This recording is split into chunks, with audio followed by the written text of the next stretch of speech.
ስለ ፖስት ፒል በደንብ ታውቃላችሁ? ተያይዞ ያለው አሳሳቢ ነገርስ ምንድነው? ሰምታችኋል? ዛሬ ላይ ነግራችሁ ነው። አብራችሁኝ ነው። ሰብስክራይብ ያላደረጋችሁ ሰብስክራይብ እንድታደርጉ፣ ኮሜንት፣ ሼር፣ ላይክ ማድረግ እንዳይረሳ። እኔ ዶክተር ጌታሁን እባላለሁ፣ የማህጸንና ጽንስ ሕክምና ስፔሻሊስት ሐኪም።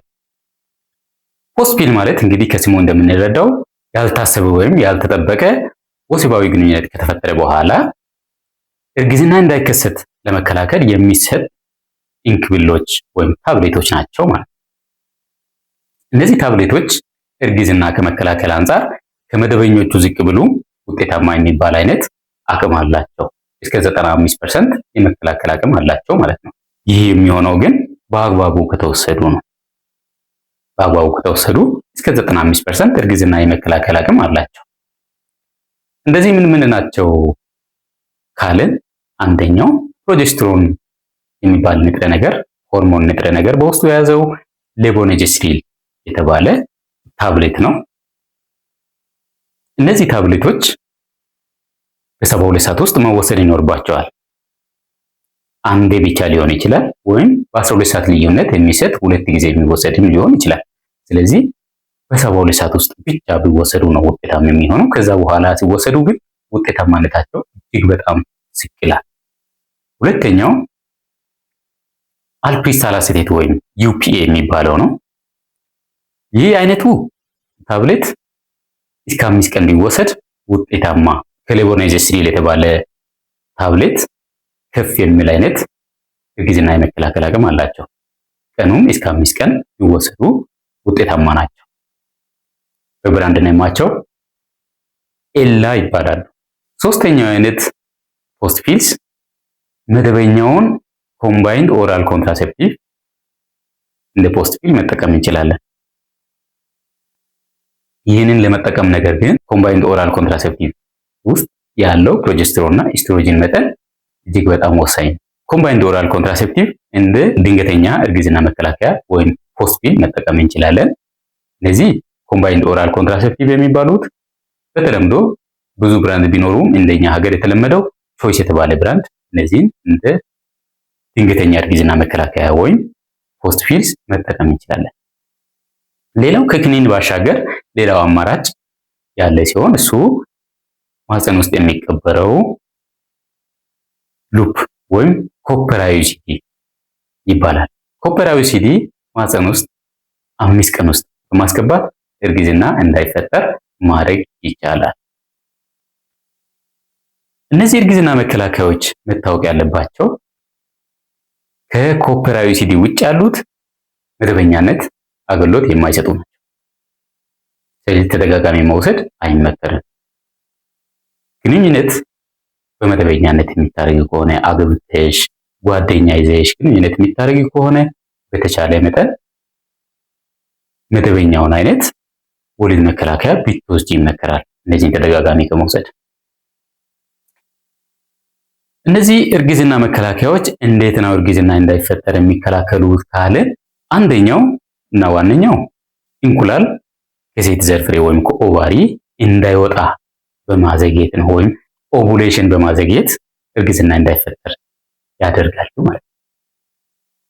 ከዚህ በተጨማሪ የማህፀን ውስጠኛው ሽፋን በማጠን ማህፀን በር ላይ ያለው ፈሳሹ ወፍራም እንዲሆን በማድረግ እንዲሁም ደግሞ የማህፀን ቱቦ እንቅስቃሴ በመቀነስ እርግዝና እንዳይፈጠር ያደርጋል። ከዚህ በተለየ መንገድ ማህፀን ውስጥ የሚቀበረው ኮፐር አዩሲዲ ወይም ሉፕ እርግዝና እንዳይፈጠር የሚያደርገው ማህፀን ውስጥ ስፐርም ሊቋቋመው የማይችለውን ብግነት በመፍጠር ነው። ያ ማለት ኢንፍላሜሽን በመፍጠር ስፐርም ሴል እንዲሞት ያደርጋል። እንዲሁም ደግሞ ስፐርም ሴል ከኤግ ሴል ጋር ፈርቲላይዝ ካደረገ በኋላ ወደ ማህፀን ውስጥ ሲመጣ እንዳይተከል ምቹ ቦታ በማሳጣት እርግዝና እንዳይከሰት ያደርጋሉ ማለት ነው። ስለዚህ እነዚህ መድኃኒቶች እጅግ በጣም ወሳኝ ቢሆኑ ተደጋጋሚ መውሰድ የለባችሁም። መች ነው መወሰድ ያለባቸው ካልን፣ አንደኛው ያልታሰበ ግንኙነት፣ ያልተጠበቀ ግንኙነት እንዲሁም ከዛ ግንኙነት በኋላ እርግዝና ካልፈለግሽ እነዚህ ድንገተኛ እርግዝና መከላከያዎች ይጠቅማሉ ማለት ነው። ሌላው አስገድዶ ከመደፈር በኋላ እርግዝና መፈጠር ስለሌለበት ያንን እርግዝና ለመከላከል ሲባል እነዚህ ኢመርጀንሲ ኮንትራሴፕቲቭስ ወይም ፖስት ፒልስ ይሰጣሉ ማለት ነው። ሌላው እየተወሰደ የነበረው እርግዝና መከላከያ ስኬታማ ላይሆን ይችላል ብለን የምንጠረጥር ከሆነ አማራጩ እነዚህ ድንገተኛ እርግዝና መከላከያዎችን ፖስት ፒልስ መጠቀም ማለት ነው። ያ ሁኔታ መቼ ነው? እየተወሰደ የነበረው እርግዝና መከላከያ ውጤታማ ላይሆን ይችላል ብለን የምንጠረጥረው መቼ ነው ካለን፣ አንደኛ ኮንዶም እየተጠቀመ ከፈነዳ ወይም ከአጠቃቀም ስህተት የተነሳ ከወለቀ፣ እንዲሁም ደግሞ ዲፖ እየተወሰደ ዲፖ እንግዲህ ታውቃላችሁ፣ ባለፈው ቪዲዮም ሰርቻለሁ፣ እሱን መልሳችሁ ማየት ትችላላችሁ። የሚሰጠው ለ3 ወር፣ ይሄ 3 ወር ካለፈ በኋላ 4 ሳምንት ሌላ ሳይወሰድ ካለፈ እና በዛ መሃል ግንኙነት ከተፈጠረ እርግዝና ሊከሰት ስለሚችል እነዚህን ፖስት ፒልስ መውሰድ ይመከራል። ሌላው ሁኔታ በፊት የእርግዝና መከላከያ እንክብሎችን በመደበኛነት እየወሰድሽ ከነበረሽ እና እነዚያን እንክብሎችን ለ2 ቀን እና ከዛ በላይ ሳትወስጂ ከቀረሽ በመሃል ግንኙነት ከተፈጠረ በዛ መሃል የተፈጠረው ግንኙነት የተነሳ እርግዝና እንዳይከሰት እነዚህን ፖስት ፒልስ መውሰድ ይመከራል። በዋናነት እነዚህ መድኃኒቶች ያልታሰበና ድንገተኛ በሆነ ግንኙነት እርግዝና እንዳይከሰት ይከላከሉልናል። ከዛ ውጭ ግን አንድ ሴት በመደበኛነት ግንኙነት የሚታረግ ያገባች ከሆነ እነዚህን እርግዝና መከላከያዎችን ከመውሰድ ይልቅ መደበኛ አይነቶቹን ብትወስጂ ይመከራል። ምክንያቱም እነዚህ ለአንድ ጊዜ ብቻ ነው የሚያገለግሉ፣ እንዲሁም ደግሞ እርግዝና ከመከላከል አንጻር ከሌሎች ከመደበኞች ውጤታማነታቸው ዝቅ ይላል። ያ ማለት ፌል ሊያደርጉ ይችላሉ፣ ፌል የማድረግ እድል አላቸው። ስለዚህ በመደበኛነት ግንኙነት የሚታረጊ ከሆነ ድንገተኛዎቹን ሳይሆን መደበኛው እርግዝና መከላከያ ብትወስጂ ይመከራል። ተደጋጋሚ መውሰድ አይመከርም። ፖስት ፒልስ ፌል የሚያደርጉበት ሁኔታዎች አሉ። በምን አይነት ሁኔታዎች ፌል ሊያደርጉ ይችላሉ? አንደኛው በአግባቡ በጊዜ ካልተወሰደ ፌል ሊያደርጉ ይችላሉ። ቅድም ነግሬያቸዋለሁ። ፕሮጀስትሮን ንጥረ ነገር የያዙ ከሆነ በ72 ሰዓት ውስጥ፣ እንዲሁም ደግሞ አልፕሪስታል አሴቴት ከሆነ በ5 ቀን ውስጥ መወሰድ አለባቸው። ከዚህ በተጨማሪ ማህፀን ውስጥ የሚቀበረው ሉፕ ከሆነ በ5 ቀን ውስጥ በማስገባት እርግዝና መከላከል እንችላለን። ነገር ግን እነዚህን ሰዓቱን ካልጠበቀን ውጤታማ ናቸው ብለን መጠበቅ አንችልም። ውጤታማነታቸው እጅግ በጣም ዝቅ ይላል። ስለዚህ ሰዓት ካልተጠበቀ በጊዜ ካልተወሰዱ ፌል ያደርጋሉ ማለት ነው። ሁለተኛው ታብሌቶቹ ከዋትሽ በኋላ ካስታወቀሽ፣ በተለይ በመጀመሪያው እንደ ዋትሽ 3 ሰዓት ውስጥ ካስታወቀሽ መድኃኒቱ ስለሚወጣ ፌል ሊያደርግብሽ ይችላል። ያ ማለት ወደ ሰውነት ውስጥ የገባ መድኃኒት አይኖርም። ስለዚህ ፌል ያደርግብሻል ማለት ነው።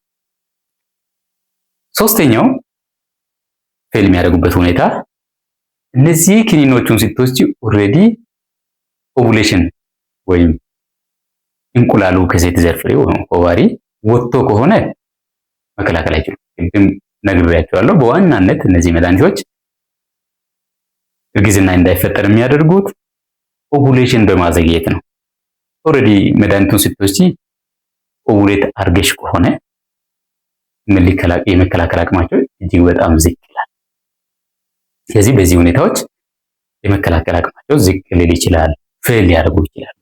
ሌላው መታወቅ ያለበት ስለነዚህ ፖስት ፒልስ የተፈጠረ እርግዝና አቦርት አያደርጉም። የተፈጠረ እርግዝና ላይ ምንም አይነት ተጽዕኖ የላቸውም። ስለዚህ የተፈጠረ እርግዝና ለማቋረጥ ብለሽ እነዚህን መድኃኒቶችን መውሰድ ምንም ጥቅም የለውም፣ ብዙ ባትደክሚበት። ሌላውና አሳሳቢው ነገር ከነዚህ መድኃኒቶች ጋር ተያይዘው 2 ነገሮች ናቸው። አንደኛው እነዚህ መድኃኒቶች ከአባላዘር በሽታ አይከላከሉም። ከአባላዘር በሽታ አይከላከሉም። አባላዘር በሽታ ምንድን ነው ካልን ባለፈው ቪዲዮ ሰርቼላችኋለሁ፣ እሱን ማየት ትችላላችሁ። አባላዘር በሽታ ለመጥቀስ ያህል ጨብጥ አለ፣ ቀጤኝ፣ የማህፀን በር ካንሰር የሚያመጣው ሂውማን ፓፒሎማ ቫይረስ አለ፣ የጉበት ቫይረስ አለ፣ ኤችአይቪ አለ እና ሌሎች ቫይረስ እና ባክቴሪያዎች ኢንፌክሽን ያጋጥምሻል። ከነዚህ ኢንፌክሽኖች ይሄ እርግዝና መከላከያ አይከላከልሽም። ስለዚህ ጥንቃቄ ቢወሰድ። ሁለተኛውና አሳሳቢው ነገር እነዚህ እርግዝና መከላከያዎች ፌል ካደረጉ ከማህፀን ውጭ እርግዝና የመፈጠር እድሉ ከፍ ይላል። ያ ማለት ከማህፀን ውጭ እርግዝና የሚፈጠር ከሆነ ያ የተፈጠረው ከማህፀን ውጭ እርግዝና ሊፈነዳ ይችላል። ሲፈነዳ ብዙ ደም መፍሰስ ያጋጥምሻል። ያ ብዙ ደም መፍሰስ ደግሞ እስከ ሞት ሊያደርስሽ ይችላል። እንዲሁም ደግሞ ደም ለማቆም በሚሰራው ሰርጀሪ የማህፀን ቱቦሽ ኦፕሬሽን ሊወጣ ይችላል። የማህፀን ቱቦ ብቻ ሳይሆን የዘር ፍሬ ወይም ኦቫሪውም አብሮ ለማውጣት አስገዳጅ ሁኔታዎች ሊኖሩ ይችላሉ። ስለዚህ ጥንቃቄ እንድታደርጉ ላለው አሁንም ድጋሜ ነግራችኋለሁ። በመደበኛነት ግንኙነት የምታደርጉ ከሆነ እነዚህን ድንገተኞቹን ተደጋጋሚ ከመውሰድ መደበኛ አይነት እርግዝና መከላከያዎቹን ቢትወስዱ ይመከራል። እነዚህ መደበኛ አይነት እርግዝና መከላከያዎች ቢፖ አለ እንደ አማራጭ፣ ክንድ የሚቀበረው የ3 ዓመት ያለ የ5 ዓመት አለ፣ እንዲሁም ደግሞ ማህፀን ውስጥ የሚገባ ሉፕ አለ። ከነዚህ የሚመችሽን እንዲሁም ደግሞ ከሐኪምሽ ጋር ተመካክረሽ ቢትወስጂ ነው የሚሻለው እንጂ ተደጋጋሚ እነዚህ ፖስት ፒልስ መውሰድ ተገቢ አይደለም። ቀጣይ ምን በተመለከተ ቪዲዮ እንዲሰራላችሁ የምትፈልጉትን ኮሜንት ላይ መግለጽ ትችላላችሁ። ጥያቄ ካላችሁ የትኛውም ጥያቄ ካላችሁ ኮሜንት ላይ ማስቀመጥ ትችላላችሁ። በዛሬ ቪዲዮ እንግዲህ ብዙ እንደተማራችሁበት ተስፋ አደርጋለሁ።